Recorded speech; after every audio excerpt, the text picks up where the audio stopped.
I'm Steve Ember. And I'm Barbara Klein with Explorations in VOA Special English. Today, we travel far and wide to learn about some of the rarest languages in the world. Experts say over half of the world's 7,000 languages are in danger of disappearing. Every 2 weeks, one language disappears. As the last speakers of a language die off, the valuable information contained within a language also disappears. Join us as we learn about the cultural value of language and why endangered languages must be protected.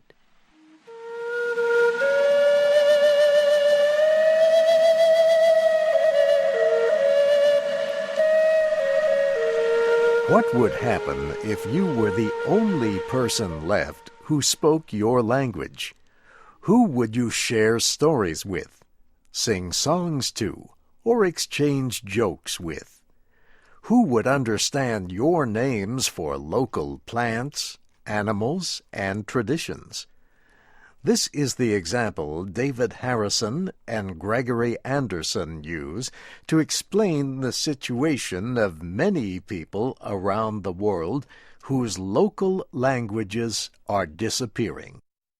Mr. Harrison and Mr. Anderson head Living Tongues, an organization that studies and protects endangered languages. Sometimes a language disappears immediately when the last person speaking it dies. Or a language might disappear more slowly. This happens when an official language is used more often and children stop learning the local language of their parents. This is not a new process. Official languages often represent a form of control over a group of people. Throughout history, the language spoken by a powerful group spreads across a civilization. The more powerful culture rarely respects the language and culture of smaller ethnic groups. So smaller cultures lose their local language as the language of the culture in power becomes the stronger influence. For example, many native languages in the Russian area of Siberia are threatened. This is largely because of the hostile language policies of the former Soviet Union that forced the use of Russian as the official language. The Internet could be thought of as a new method of language control. The United Nations Cultural Organization, UNESCO, says that 90% of the world's languages are not represented on the Internet.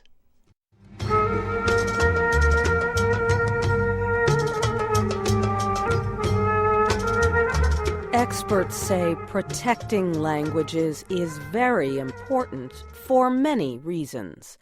Languages contain the histories, ideas, and knowledge of a culture. Languages also contain valuable information about local medicines, plants, and animals.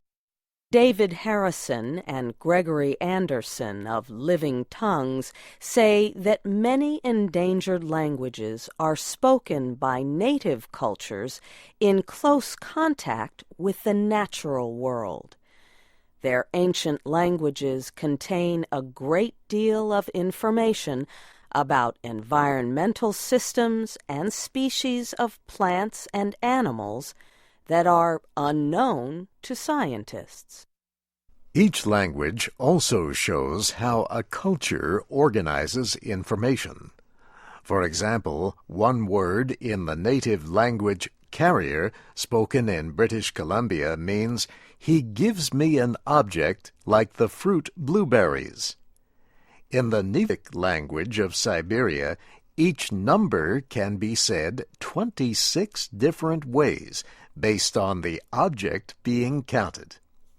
And in one language in Botswana, there are 3 main kinds of plants and animals: edible, eat things; harmful, bite things; and useless things.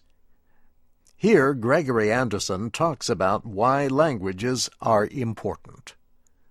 Language is, in many ways, a window to the mind. What these languages contain are all kinds of ways that we structure the world. Language is a way of storing the history of a people. Languages reflect different historical contexts with other groups, for example, in the form of loanwords that get borrowed from one language into another. And for peoples that have no written history, language can be one of the ways that that history can be gotten at just by looking carefully at the different layers in the language.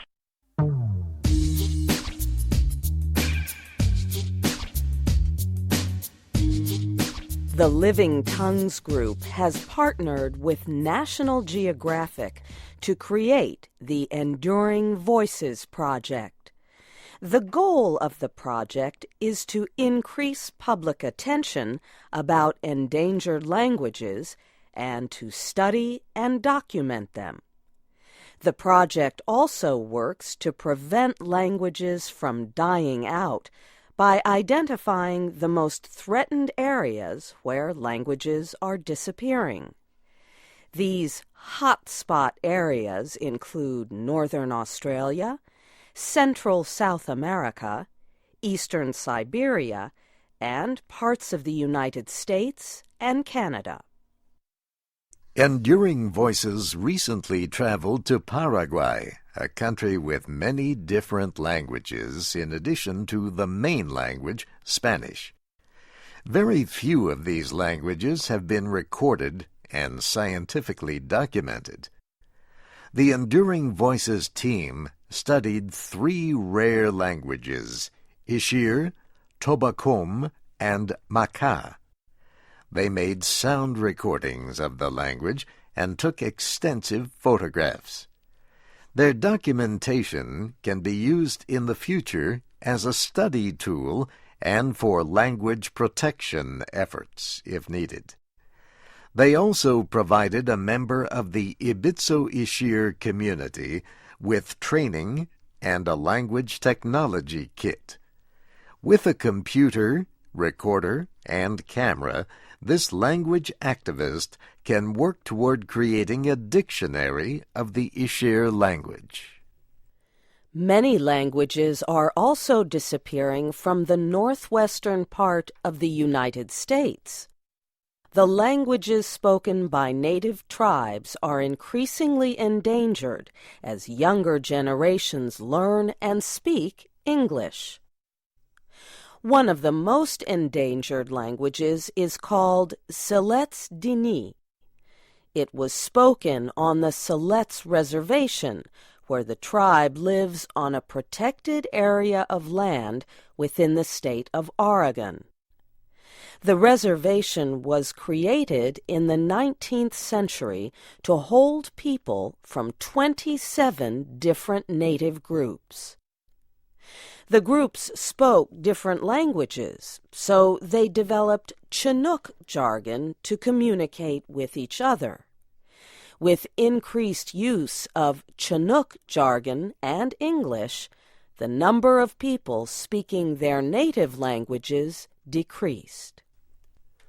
Today, only one person on the reservation speaks Siletz Dini, but others are learning. Living Tongues has helped the tribal members create a Siletz dictionary to preserve knowledge of this language. Here is a recording of several words in the dictionary.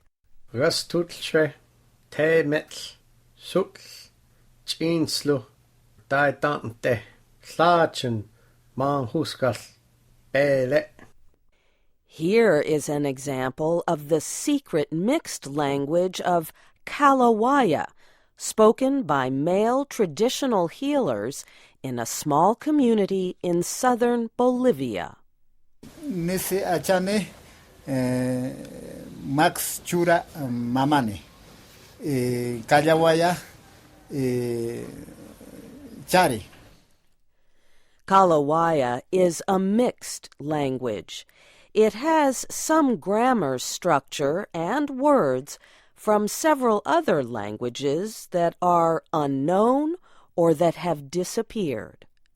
Kalawaya is an ancient language. Traditional healers spoke the language at least as early as the 15th century during the height of the Inca civilization. Why is it a secret language? Kalawaya is passed down within families from father to son as a way of protecting the special knowledge of healers.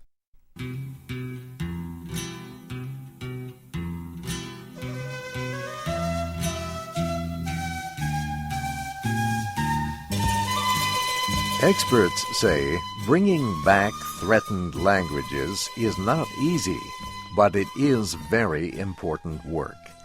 One example takes place in the American state of Hawaii. The United States first claimed Hawaii as a territory in 1898. 2 years before, the use of the Hawaiian language was banned in private and public schools. English became the official language of Hawaii.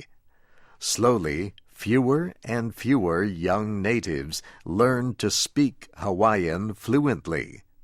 The language began to disappear. William Wilson teaches at the University of Hawaii. He says that in 1986, fewer than 50 children in Hawaii could speak their native language fluently. That same year, the language ban was lifted after extended protests by native groups. The Hawaiian language began to be taught again in schools. Mr. Wilson says about 2,000 children now speak Hawaiian. He says that, more importantly, many families now speak Hawaiian at home. This past summer, the Voice of America held a discussion among experts called Endangered Languages, Saving Voices Before They Are Lost. Portland State University language expert Tucker Childs attended the event. Mr. Childs is currently working on documenting Bam and Kim, 2 endangered languages in Sierra Leone. His brother, Bart Childs, is a VOA reporter.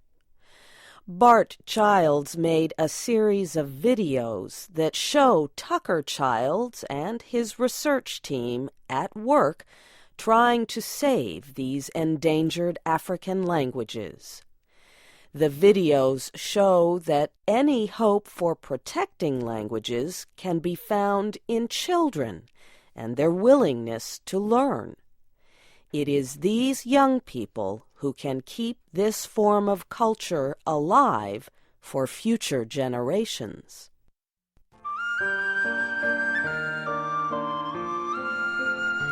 This program was written and produced by Dana DeMange. I'm Steve Ember. And I'm Barbara Klein.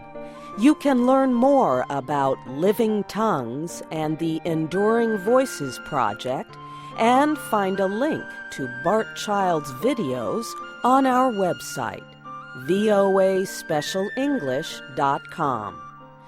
Join us again next week for Explorations in VOA Special English.